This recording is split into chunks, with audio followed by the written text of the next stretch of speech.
Everyone, Morning. let's pray. Gracious and Heavenly Father, Lord, we want to thank you for this day. Thank you for life. Thank you for bringing us here safely. As we're about to have this press conference, we ask that, Lord, you will share your blessings over us and your oil of favor will continue to be with us. We just want to thank you for everything. Thank you for life. Thank you for family. Thank you, Lord, for taking us thus far. Let your name reign forever. We ask this prayer for our name and Savior Jesus Christ. Amen. Amen.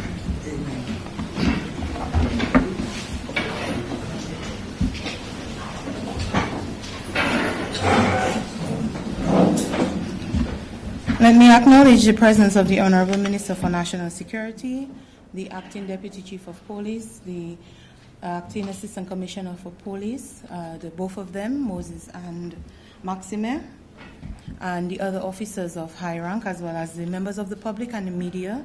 Thank you very much for being here. The Ministry of National Security, by now you're very familiar with our modus operandi and our interactions with the public. And this is another press briefing to update the public on the recent going-ons of the police. I don't want to say too much because we do have the speakers here who are going to give their reports. But I will call on the Honorable Minister to do a little bit of an opening for us, and then we'll proceed with the other speakers.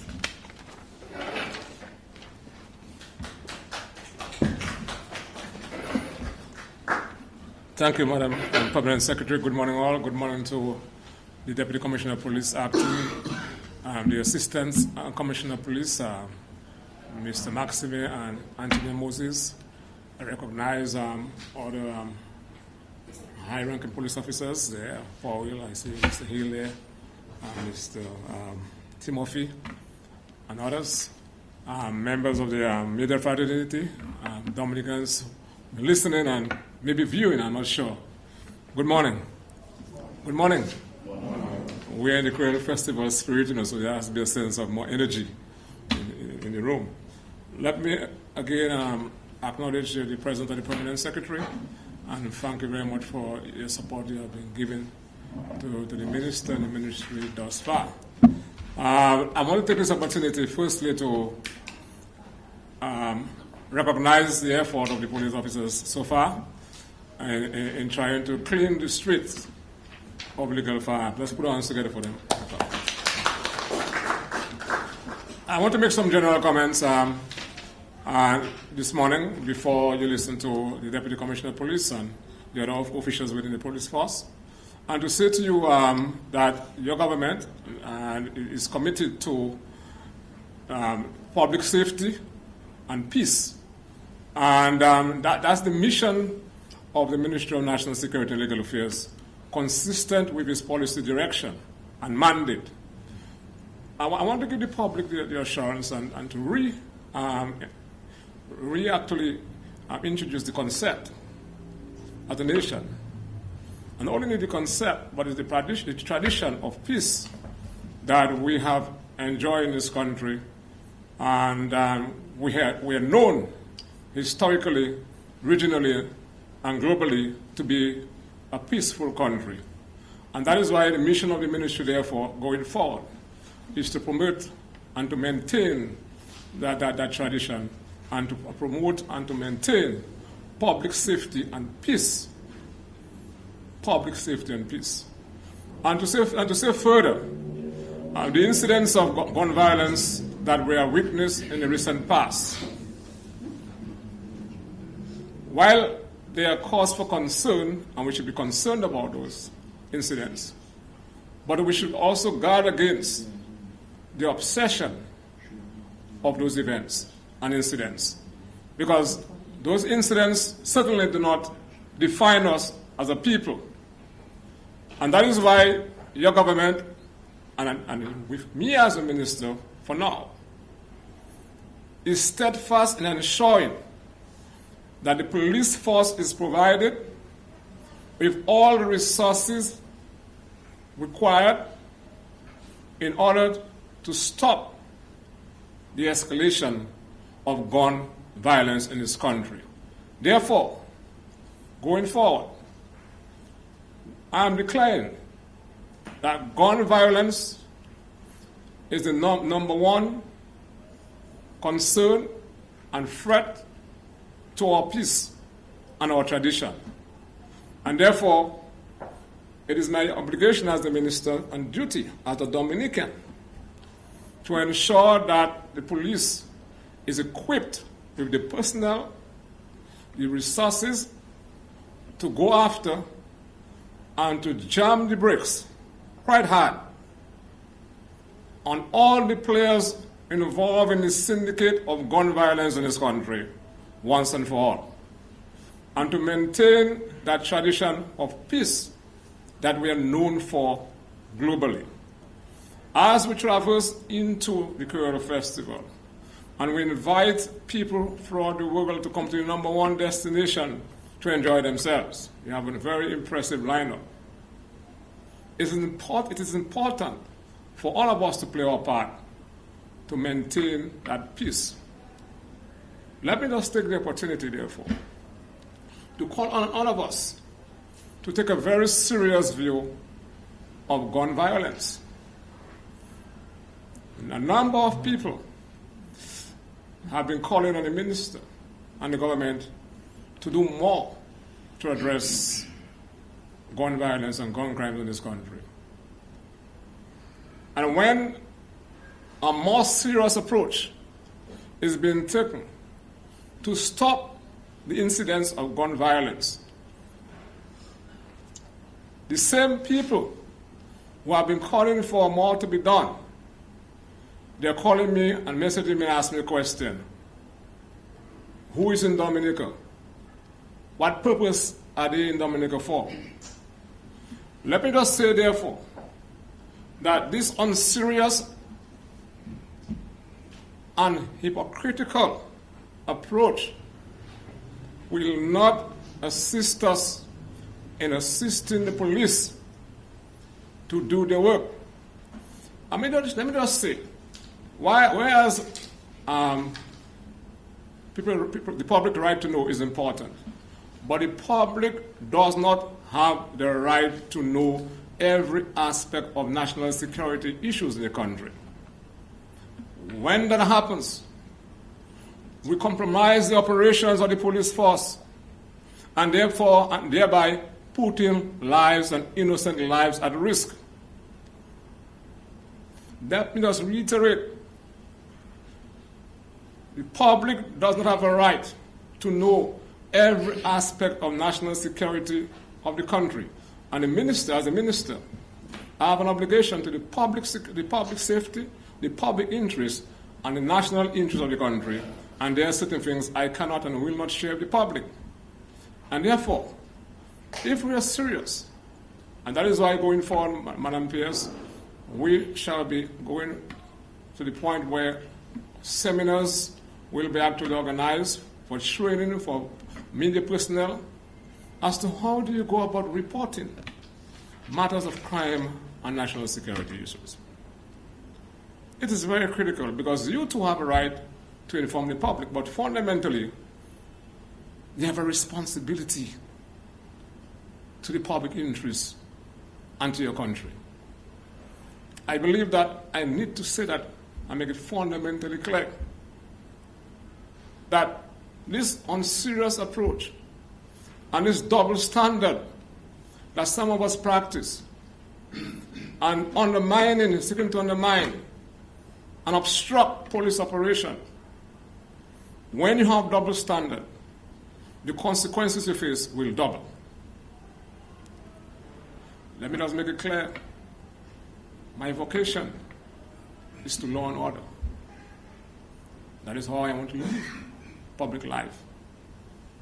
And all of us must therefore, who have tasks and who are paid to perform certain tasks, must show that level of gravitas for that task for which you're paid. So, what have we done as a government to ensure that we confront gun violence frontally? And having said that, let me just repeat, what we're trying to do is to prevent an escalation to a level that is almost parallel to what obtains in other countries. We didn't want that. Let me just remind you, while we must be concerned, we must guard against the obsession. Because if we are too obsessed over an incident, we may behave like it's an everyday phenomenon. And that is where the element of trepidation, the element of fear emerges. And what's going to happen? People are going to be scared to go to the market. That will not happen in Dominica. What we have done so far as a government, in the press conference, not last week, but previous to last week, we heard the Prime Minister of this country made reference to some of the intervention that the government will be undertaking. Starting, as a minister who was mandated by law, the formation of the task force to deal exclusively with firearms that has been established. We have to ensure, because the whole issue of confronting gun crimes, we have to ensure that members of that task force are of the right caliber so that operations cannot be compromised, or you try to mitigate against the compromising of operations. As we speak, the ministry, of course, the Permanent Secretary will give instruction by the minister to actually, on behalf of the government, to seek assistance for the polygraphing of every police officer in that unit. As we speak, they are on island, and that is being done. I've also given instruction that if you're polygraphing the members of junior ranks in the task force for the firearm, in the drug squad, in special branch, in the various departments, the gazetted officers to whom they report have to be polygraphed also. We have to have that sense of seriousness in law enforcement.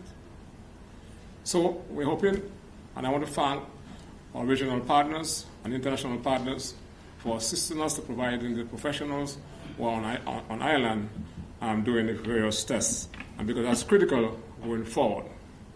I want to also say that we have also established what we call an anti-illicit firearms interagency investigative unit, comprising officers from the FIU, Financial Intelligence Unit, the Custom and Excise Duty from the investigative unit, who have been providing tremendous support. And I want to take this opportunity because this fight cannot be fought and won by one set of people. The custom officers, especially those working in the investigative unit, are doing a tremendous job. Let us put our hands together for all of them, because a lot of things can be said there. Through their diligence, a number of firearms are continually being intercepted. We also have established, which I gave approval to a couple weeks ago, a specialized unit for community policing. Because whereas a number of folks who are 60 years and 50 years and 40 years were involved in the illegal firearms syndicate, they have made up their mind so to do. They're not going to stop. Unless, sadly, they're caught, they go to jail, or, sadly, Basel will come to them too soon. What we have to ensure, because you're also going to need, apart from the law enforcement intervention, you're also going to need sociological intervention, affirmative action, the engagement, the broader engagement of the community and members of society to save our vulnerable groups, especially our young men who are being used as mules.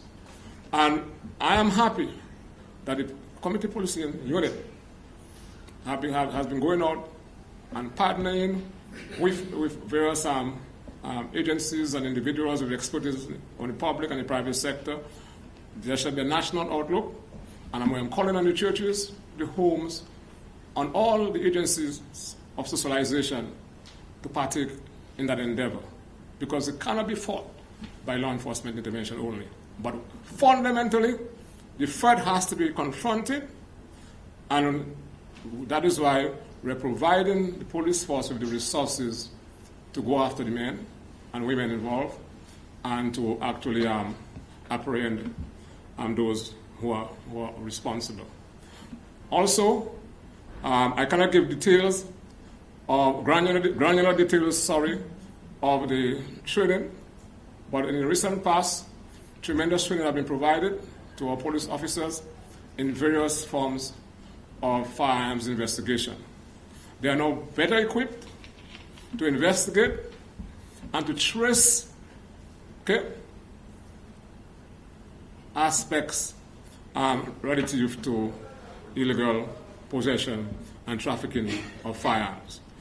I want to commend again, express on behalf of the government, the support for impacts and all the other agencies, and all internationally and regionally, names I will not mention now. On the 27th of this month, I will not give the absolute detail, but you will see the commencement of work that will significantly enhance the capability insofar as surveillance is concerned in Dominica. If we're going to be successful, the effort has to be effective on ground and sea. And we must be able to see what is happening on our seas. And the need for water platforms, by this I mean boats. I want to take this opportunity to express our gratitude to the government of the United States of America, who will be providing us with the various assets. They provided us with a new boat. We have been getting some issues so far, but in due time, Deputy, and I'm hoping that, as they said, the boat is on the warranty, that can be resolved. And to complement what I just spoke about in terms of our intelligence, we'll be getting a good and very quick interceptor, and to ensure that we confront the threat from all fronts and to provide the police with the tools of trade that they need. We will be getting later this month for the assistance and instrumentality of impacts, the equipment that will allow for the police officers in Dominica to fire guns that have been used when recovered, either in trafficking and may have been used to commit crime, so that equipment will allow the police to capture the reading of the ballistics. We actually have gotten assistance and a pledge to train 2 young police officers of the foundation, in that science itself, forensic science specific to gun investigation, and that person will be able to testify as a professional. Well, these people that we're looking at in the one person, and I hate to use the word persons, to me that's not a word. And so, so that I've been told, well, the police deputy and the commissioner, who was incidentally on some family emergency, have given me the commitment, and Moses is there. By the end of this month, we'll be able to identify and put everything in place for the 2 officers who will be going to Trinidad to pursue a 2-year intensive forensic science course that will allow them to come back. So all this I'm talking about, that the equipment that will allow the police officers to fire and to capture the ballistic readings are precursors. They are precursors to we have in next year our own forensic lab. That is how serious the government is taking this matter. So no longer will we have to depend on sending our firearms, etc., for ballistic reading and interpretation and analysis to either Jamaica or Trinidad. All these things we're doing. We also, you heard from the Prime Minister when reference was made to, because a number of the shootings, drive-by shooting that have taken place, and people are traveling sometimes with the firearm, they use rentals. So we have engaged Mr. Anthony Laron. There was a first draft for ensuring that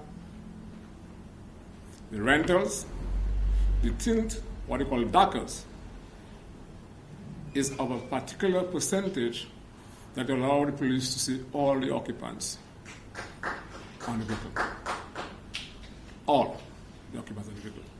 And also special license plate for rentals. And so Mr. Larawan had been given instruction by the minister, and he had said that we'll get it before, but the deadline is October 6th to get the final draft. So you can go to Parliament, the time for talk is over. And we know, from what I've been told by the police and others, the rental owners are already making plans to use normal license plate number in order to trick the police. That too will be dealt with. And we also have to think, because there may be an attempt by those who are committed to commit crime to steal people's private vehicles. So you also have to be mindful of that to ensure that you secure your vehicles, etc. All these things that we're doing. We're looking also at the law. My take on the current gun laws in this country found that it is more stringent than Barbados, than St. Lucia, than Antigua. The only two islands, I believe, are St. Kitts and Jamaica. But what we're seeing that a number of times people are charged and brought before the court on gun-related matters, and they get a pat on the hand, and people hide behind what they call sentencing guidelines. When it is clear that if a particular offense is prevalent, especially one that relates to the taking of human lives and creating an environment of trepidation, all you have to do is to state reasons why you're departing from the sentencing guidelines. And there's nothing wrong in giving a custodial sentence for a first offender who is brought before the court for a very serious matter. And I'm saying again, we're declaring gun violence as the major threat. It's a priority for the ministry and for the police and for the government. So why not, if we're already serious about dealing that matter, why not all of us share or demonstrate that level of seriousness? Just a couple of days ago, someone was caught by the police and with a loaded firearm, and I want to commend the officers for that. A search was executed. The person was just entering his house, and the person was found with cocaine, unadulterated, which means pure cocaine. Cocaine is a killer. Cocaine is not a spliff. You can make one mistake. And a number of stolen items, and a loaded 9mm. The person was given 1 year sentence and 6 months for the cocaine to run concurrently. Rarely, a person might just end up spending 6 months in prison. A week before, something similar happened. There was a case where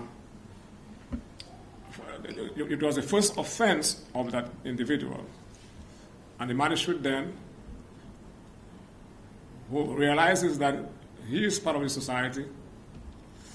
It is Emile Durkheim, one of my favorite philosophers, who actually has a piece that refers to consensus crime.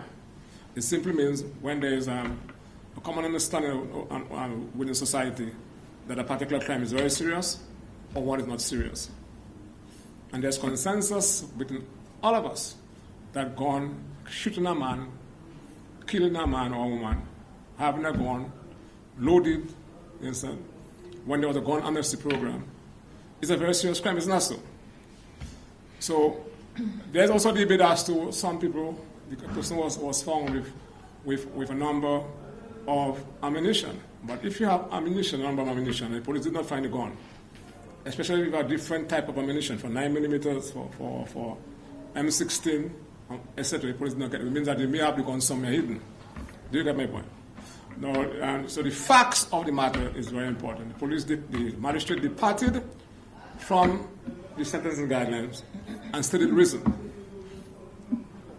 That matter was appealed before the Supreme Court. Now,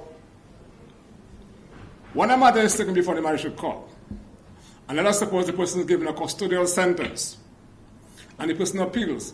That person must be released pending the result of the Superior Court's ruling. So there was a hearing, and you had a panel of 3 appeal judges. And they ruled that the magistrate was right. He gave reasons. That person was given 2 years, and it was said in retrospect he should have gotten 3 years, even if it was his first offense. Do you understand what I'm saying? Because the crime is a prevalent crime. It is very serious, not only in Dominica, but for the country. The reason, the purpose of the ministry really is try to educate the public too. Because there's a lot of things being said out there from people who do not know what they're talking about. Really. I know. So we're living in an era where what we hear, we believe what we want, and the truth is an offense. But it's Bob Marley who says the truth may be an offense, but not a crime.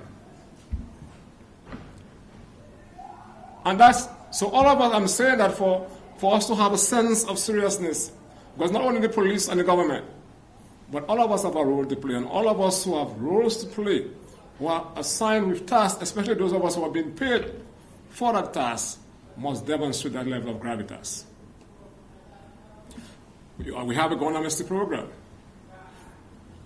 It was reported 5, but I know 6, from what I know. 5 were actually surrendered.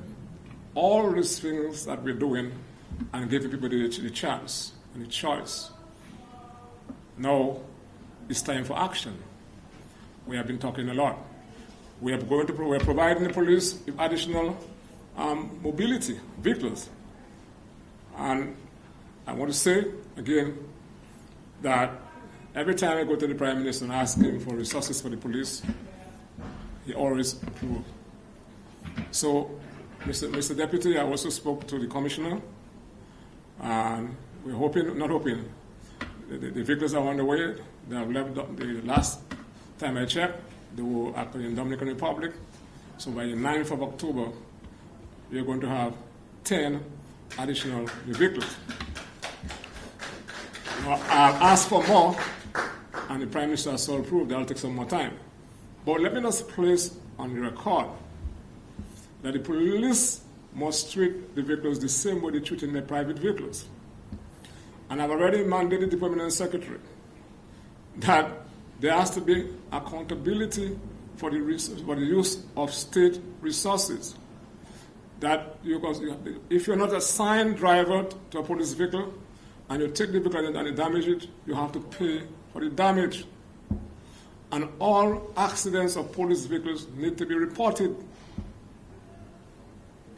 And you have to go back to the days, Mr. Deputy, I've said so to the Chief already, of having a log for the vehicles. So every driver who takes over the vehicle has to ensure that the log is updated, and there's no inspect the vehicle. That's what we used to do in CID. There's no bunks. I felt I tried something with me, you know, when we were taking over in the morning, and he bunks the vehicle in the corner, because when you go to the gas, by the pump there to get gas, even though a good driver, he bunks the other side there, right? And Mr. Bunks that he put that there, well washed, something like that. But my big eye's not useless. I saw that bunks there. That was noted. So I'm saying that those are things, maybe I'm being humorous. These are things that we need to go back to, because l'argent, gouvernement a prend pour gagner voiture, c'est pas ça. And therefore you must take care of something, especially if it's not yours. Do you understand what I'm saying?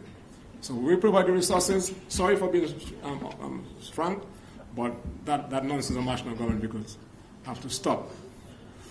I want to also say, before I end, that those of you who are still thinking and have illegal firearms, because I understood from the chief, a lot of people hide now. Some people have even left the country. I don't know why.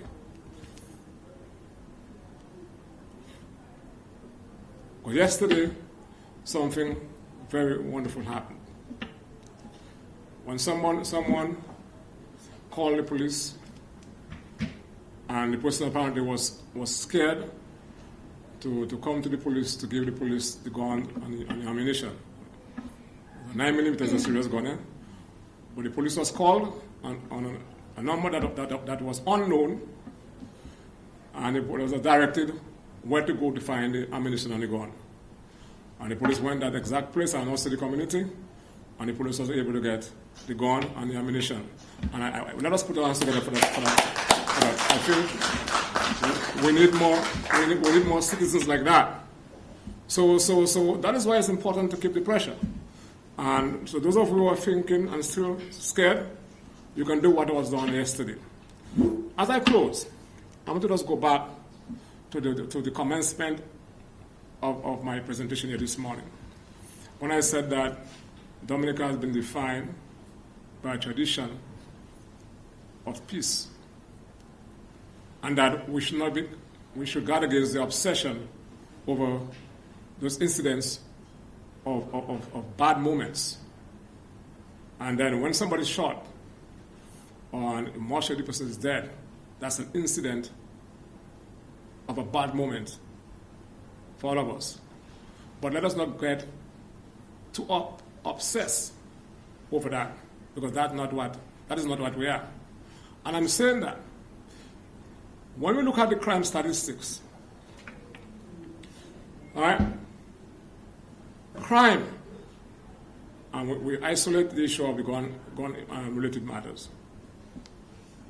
Crime in other areas are at a historic low, Mr. Deputy Commissioner of Police. And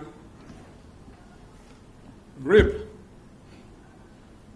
indecent assault, and cited rape, when you interfere with minors.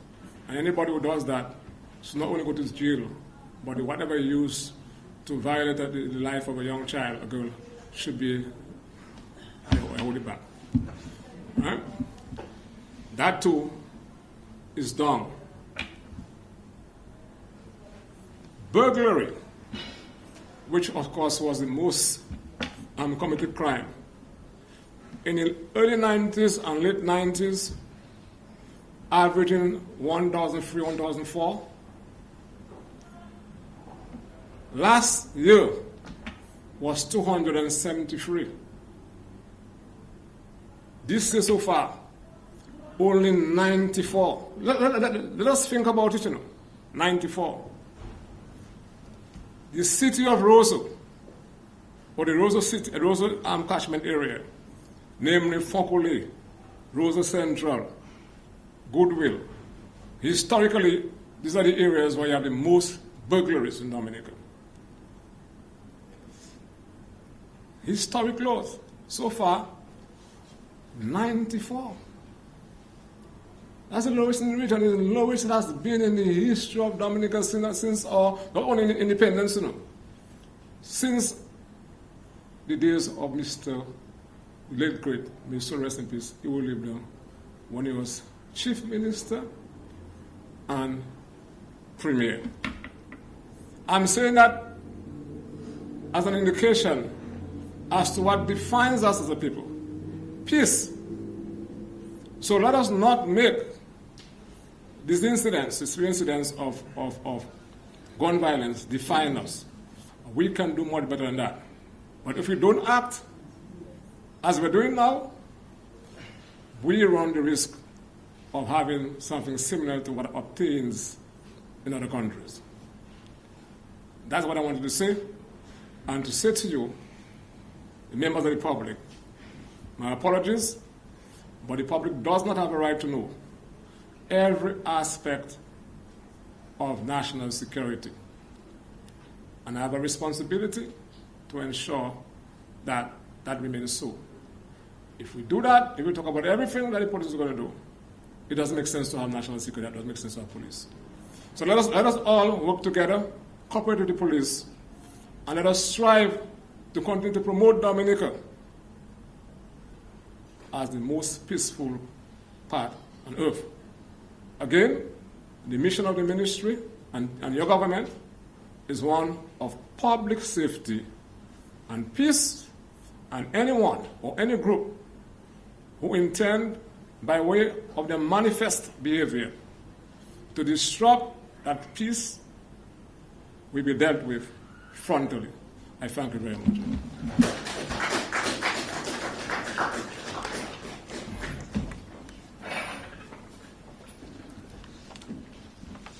I now call on Mr. Alin Maxime, the Assistant Commissioner of Police, to give us some remarks.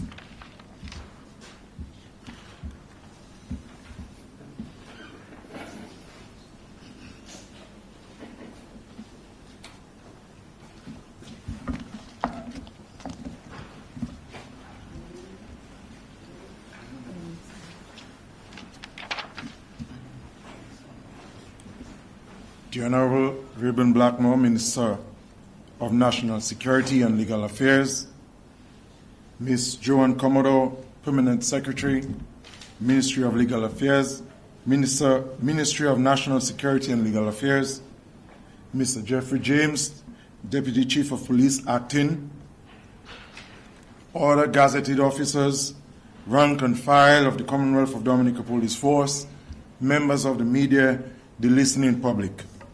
Good morning.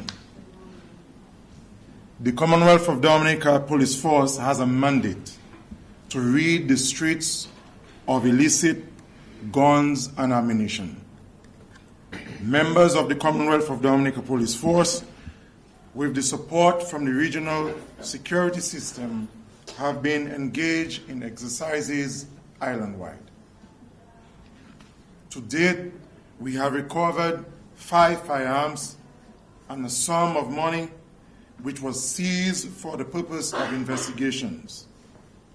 The operation will continue. I must remind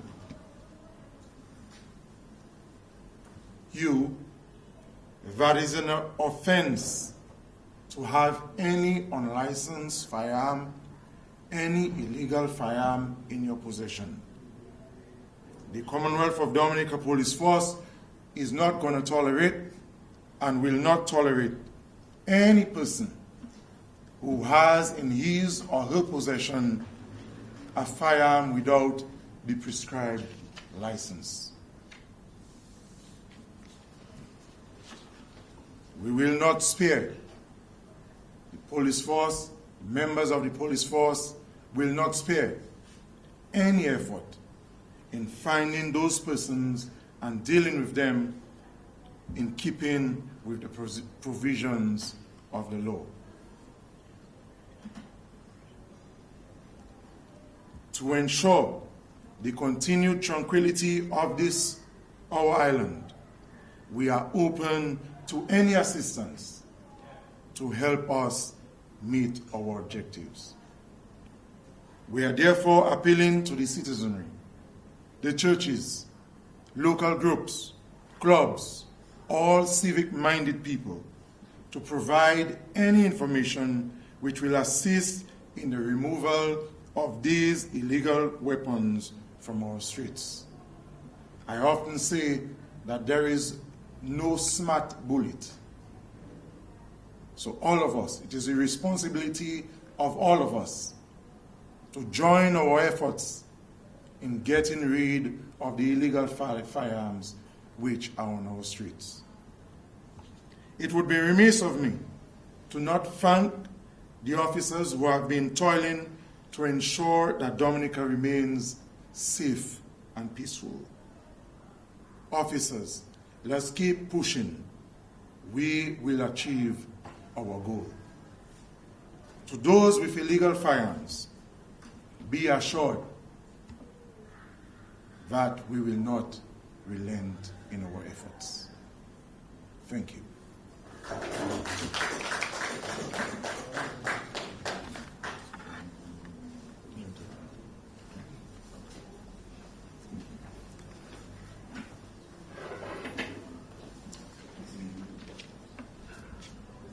Thank you very much for that.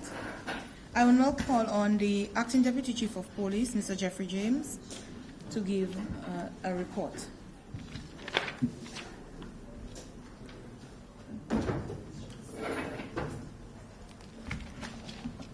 Mr. say is it morning, good afternoon to one and all. Now that I have said that, let me recognize the presence of the Minister, Honorable Raymond Bacron, Minister of National Security and Legal Affairs, Ms. Joan Commodore, the Permanent Secretary of that ministry, ACP Aline Maxime, and Antonio Moses, gazetted officers, ASP Powell, ASP Hillier, Timothy, and John Lewis. In our presence, the press and others, let me recognize your presence and thank you for coming. Let me just dive straight into my presentation or remarks. The Commonwealth of Dominica Police Force has embarked on a series of intensified police activities aimed at reducing the possession and callous use of illegal firearms in Dominica. Following a request for assistance to the Honorable Minister for National Security and Legal Affairs, a contingent of officers from the Regional Security System, RSS, as we commonly know it, was deployed to support our efforts. As you have heard from ACP Maxime, an operation named Clean Sweep is currently ongoing, and I wish to reiterate that the police will not relent in our efforts to rid the streets of illicit firearms and ammunition. Regarding the recent homicide in Portsmouth, where the lifeless body of Juan Warner was found shot at his home in Glenville on Friday, September 26, 2025, an investigation is actively ongoing. 2 persons of interest are currently in police custody as we continue to investigate this matter. One crime is one too many, and the callous use of illegal firearms must come to an end. I must note or trigger your memory that the government of Dominica recently granted a gun and ammunition amnesty from July 16th to August 15th, 2025. Only this year, during which 6 illegal firearms and over 200 rounds of ammunition were surrendered to the police. We are thankful for the surrender of these weapons, but regrettably, there are more in the hands of criminals for nefarious use, and so we need to get them out of the hands of these criminals. Case in point, the recent shootings suggest that some individuals made it a calculated decision to retain these illegal firearms and have resorted to using them to commit crimes. Dominica has always been a peaceful country, and the Commonwealth of Dominica Police Force will do everything in its power to ensure that it remains safe for all to enjoy and live. We will vigorously take measures to address this issue, and I repeat, this useless use of shootings must stop at once. It must stop. It must come to an end. We cannot tolerate no longer people are using illegal firearms to shoot and putting certain people at risk. It must come to an end. And as we said, it is a collective effort. The community, we and the police must come together to ensure that Dominica remains a peaceful place. We believe in partnership, as I said, with the community in our approach to bring this issue to an expected end. And so we solicit the assistance of the public in solving these crimes and bringing perpetrators to justice. I appeal to the public to continue partnering with the police and share any information on this crime or any other crime. The Crime Stoppers hotline number is 1-800-8477-TIPS. It's available for anyone wishing to remain anonymous when sharing information on any crime. I repeat the hotline number, Crime Stoppers, 1-800-8477-TIPS. I cannot end and not show gratitude to the efforts of the men from the Commonwealth of Dominica Police Force and our regional contingent, the RSS, who are there with us. So let me say special thank you to them for their commitment and hard work in the cause, and that cause to rid the streets of illegal firearms. And as the ACP said, we have an ongoing operation called Clean Sweep, and we will maintain our mandate, and we will succeed with the efforts of all, the community and the police. Thank you very much.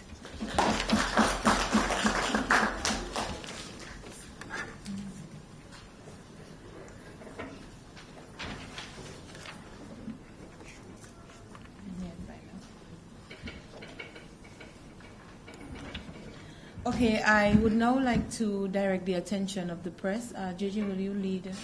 Deputy Chief, can you please lead the press in seen some of the firearms that were confiscated during the raids. So I invite the members of the press to go and have a look.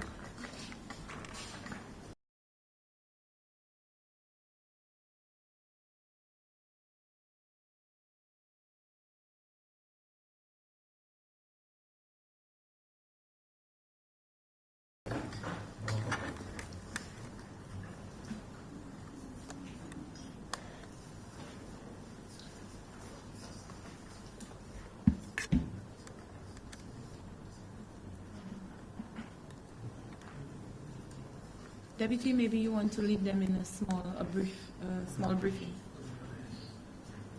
on what they.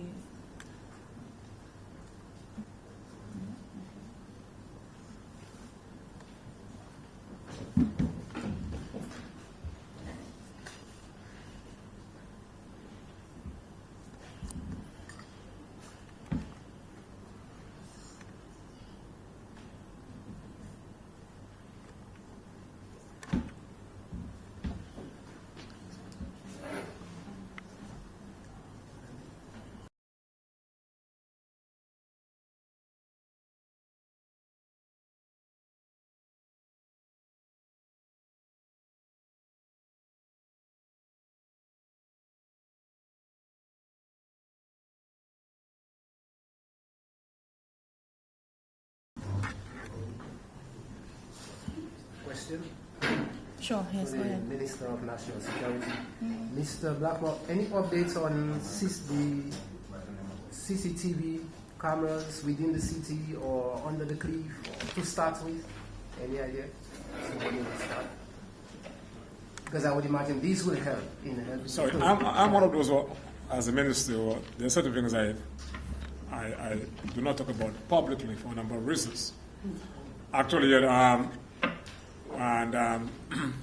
just to say, we have begun that process, and we're also ensuring that in our stations, are also the police commissioner and his management team can see everything that's happening at the police stations for the country.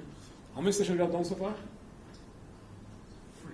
So far we have done 3 of the main police stations, and we have all the points throughout the country, with no exception, where cameras will be installed.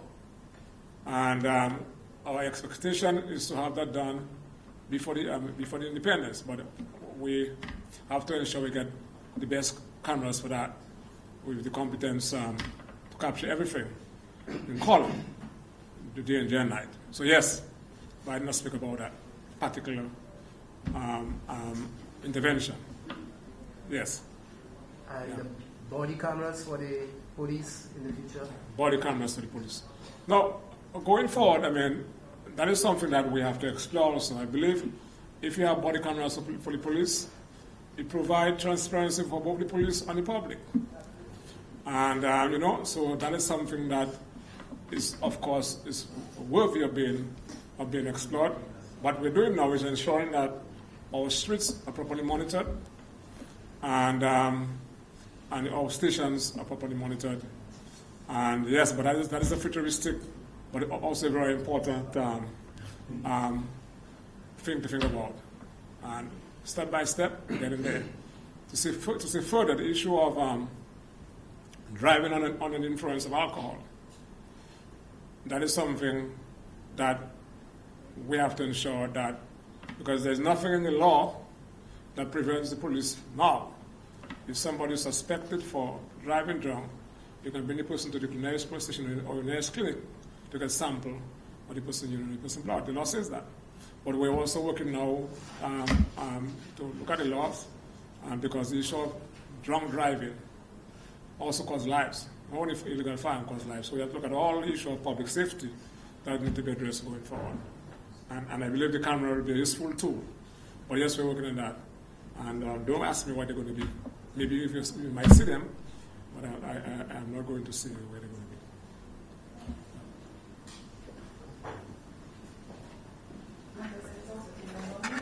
be. Earlier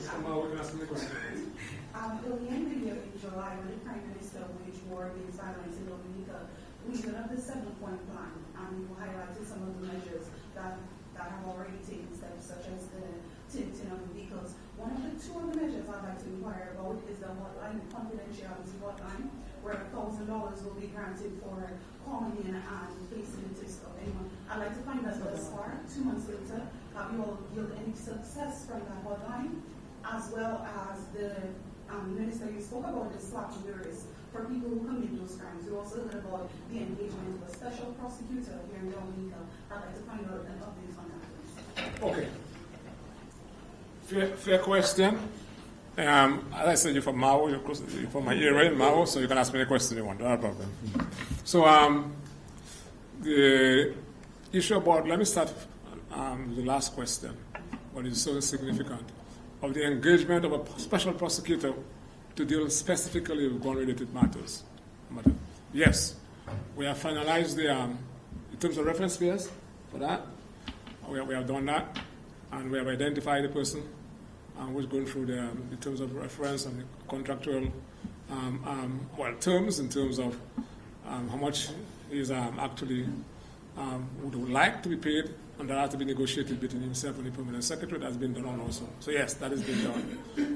And the issue of, you asked a question about the hotline, I think the police can make a reference to that. In terms of the $1,000, I think it was a bold and to me, very smart offer to have been made.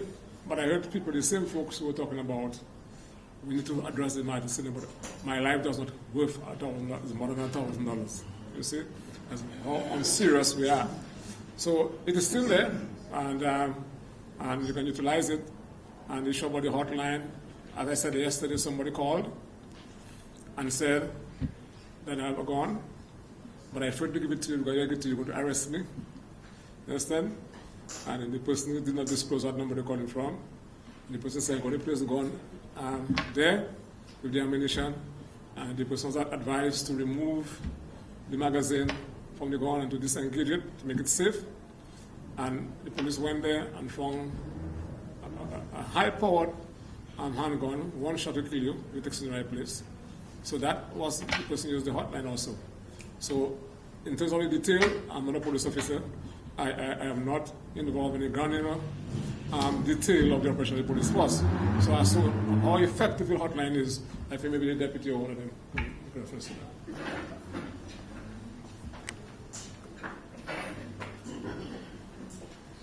To begin, let me just repeat the hotline number before I answer the question. It's 1-800-8477-TIPS, and it has been working. We have received several tips, not really only related to gun crimes or possession of illegal firearms, but other crimes, and we have been using it effectively. As a matter of fact, there is a team that is put in place to manage that hotline. So it is working. And as for the reward for the firearms that were surrendered, that too has worked. We have given one individual who caused a firearm to be recovered. We have paid him the sum that was advertised. So that has worked to a certain extent as well. Thank you. My question is to the Honorable Minister. So it's very interesting that you spoke about a slap on the wrist by magistrates, and it's also very interesting that you mentioned where the Court of Appeal upheld a decision of a magistrate who incarcerated an individual, a first-time offender. However, after this very interesting ruling, a magistrate basically gave another individual a slap on the wrist. How do you fathom such rulings as you go about your ministry and also the Office of the Director of Public Prosecution and the police, fighting crime, gun violence, where the decisions of certain magistrates are not in keeping with what you are expecting and the country is expecting?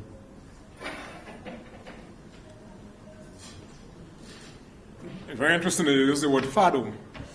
Fathom, that I believe that is for all of us to have a real profound understanding of the situation, and within the spirit and connotation of the word fathom. So the fact of the matter is for all of us to understand in the most profound manner the situation.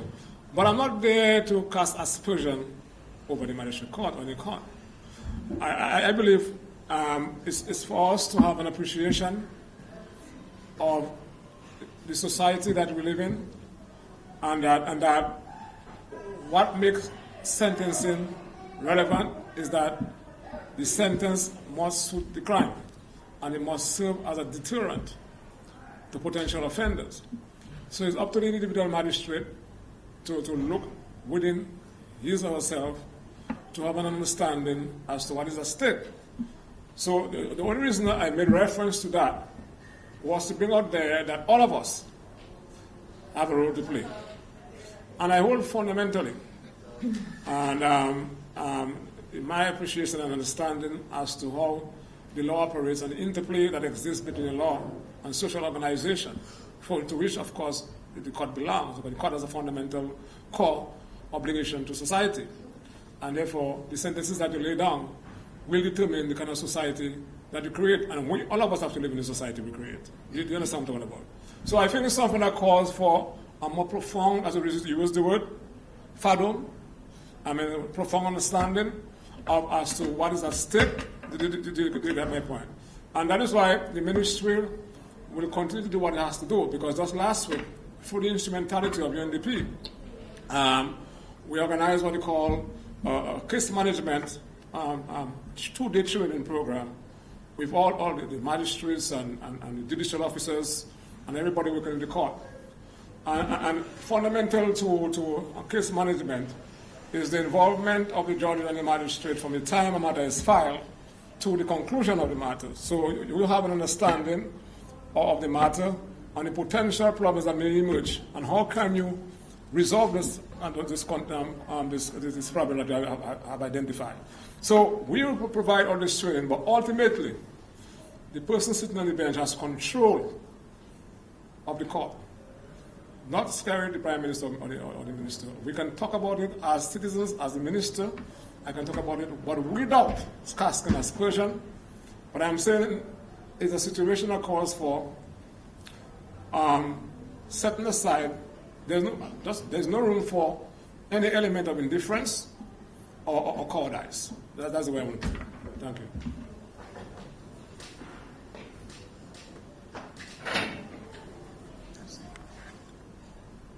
Any other questions? Mr. Minister, we also want to, because I know the last press conference that we were there was the issue of the issue of the magistrate, and finally the magistrate has taken an oath and started speaking to the media. You want to speak about that, please? Okay. We, as you know,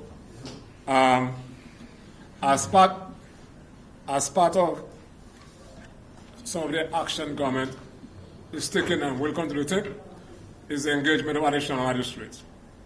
Last week, Wednesday, 3 candidates were interviewed, or the week before, 3 candidates were interviewed. We also have a former police officer who is a lawyer, who actually retired and working overseas, was also expressed an interest in being a magistrate. My advice is that they should apply, and the intention is to engage the magistrates, and to ensure that we have the most magistrates in the history of this country. One thing that has to be seen as a deliberate intention of the government to ensure that matters are disposed of quickly and serious matters like gun crimes can be dealt with swiftly.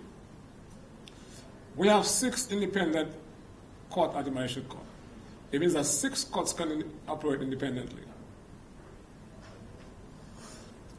So we are striving to have 9 magistrates.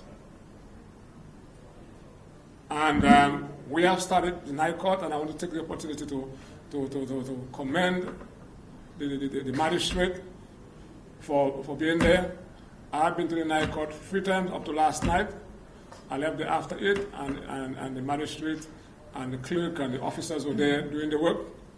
They were providing the lights outside, and again, advising the police to ensure that outside security continues so we can maintain a sense of seriousness. And I understood all that is being done to ensure that matters can be disposed of quickly. And even bail hearing, I was told, the night before last, were held at the court. Do you understand? And all different applications. So the night court in itself provides for greater utility of the court. And anybody who's interested in advancing the interests of justice must support night court. Let me just say further, the notion that night court was just pushed out there arbitrarily and abruptly is fundamentally untrue and misplaced. It's not the first time we've had night court, and night court have been spoken about. And a year and a half ago, I think was it, I had a meeting with the Bar Association at their request in my office. Some of the items that we discussed, night court, and the passing once and for all of the legal professions bill, and a number of other issues. The Bar Association put on the table the need for additional magistrates, etc. all have been discussed. And a few months ago, the minister asked the permanent secretary, instructed the permanent secretary to engage the Bar Association and to bring everybody on board in terms of going back to the night court for a number of reasons. And so it wasn't something that was arbitrarily done. And there's some who maybe they believe that delays in matters work to the disadvantage. You understand? So anything that the state does to actually mitigate against that, they will oppose it. But any attorney who is interested in his client will appreciate any attempt that the courts make, the state makes, to provide greater utility of the court and greater access of the court services. Okay? I wanted to also add that.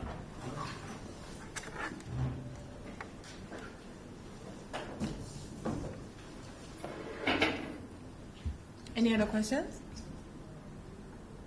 No? Okay. Honorable Minister, I call on you now to give the closing remarks. Okay, thank you very much to the media fraternity. Thank you to the Deputy Chief of Police and the Assistant Commissioners and the other officers who were here, gazetted officers who were there, and the Inspector was also there. Thank you very much for your presence. And I want to take the opportunity also to really big up the media, because you have been always very, very diligent in what you do. What I would appreciate going forward to know certain things that the Minister cannot talk about. And I want to just dispel, because it's difficult.